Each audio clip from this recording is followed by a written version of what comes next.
Hi, my name's Tom, welcome to Quick Licks Weekly, and in this lesson I'm going to be expanding on what I talked in the last video about gypsy jazz rhythm guitar, but I'm going to be moving on to the lead concepts.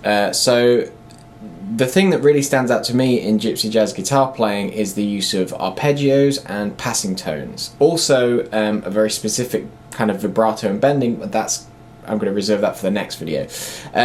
So if you want to get a really semi-authentic gypsy jazz sound right out of the box, the thing I advise is stick to arpeggios in your solos rather than scalar runs, and use chromatic passing tones and leading notes within that arpeggio, and I'm going to talk about that right now. So we're going to stick in the key of A, which we were sort of talking about the rhythm in last week, and again, gypsy jazz to me, and all the things I'm talking about are things that I've learned. They're not gospel.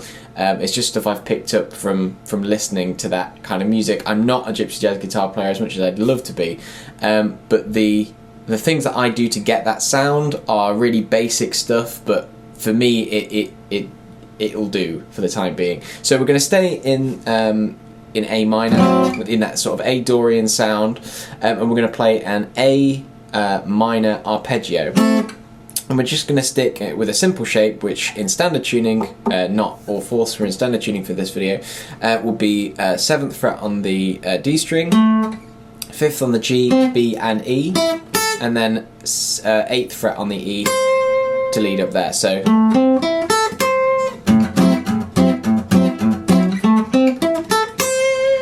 and what I've heard in Django's playing and Borelli's playing and all the top guys is a sort of you flirt with the notes in the arpeggio is the way I like to put it, and it basically means similar to in jazz when we would go like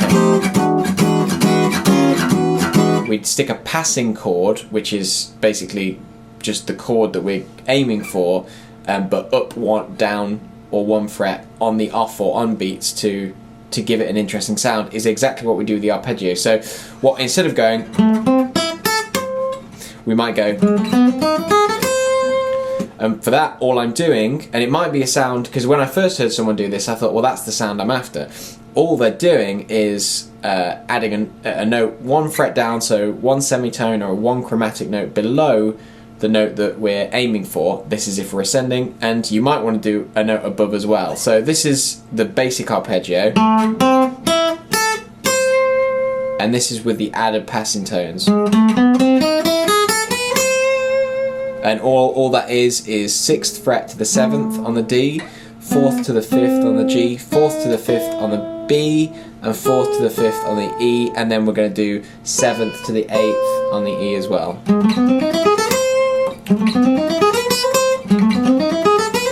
I'm skipping that one out for the top note actually. But what you can do is you can go even crazier with that and do things like trills and mordants, which are like classical music or classical ornamentations and things. So we can start on the original note, move up a semitone, back to the original, down a semitone, and back to the original again. So we can go do like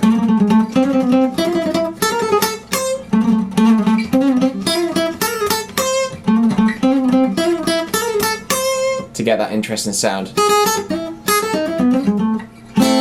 So that is a really easy way to get some gypsy jazz flavour into your guitar playing. It works really well on an acoustic guitar. Basically all we're doing is we're taking the arpeggio or a basic arpeggio and sticking, usually works best in minor, and just sticking chromatic notes below each note in the chord, or above each note as well if you want to get really creative. So try that out in your playing. Hopefully you'll get some interesting stuff with it. Please rate and subscribe for more videos, and in next week I'm going to be talking about gypsy jazz vibrato and bending very briefly, because if I'm not very good at this, then I'm terrible at that. But that's another way to get this great gypsy jazz sound. Thanks very much, and I'll see you soon.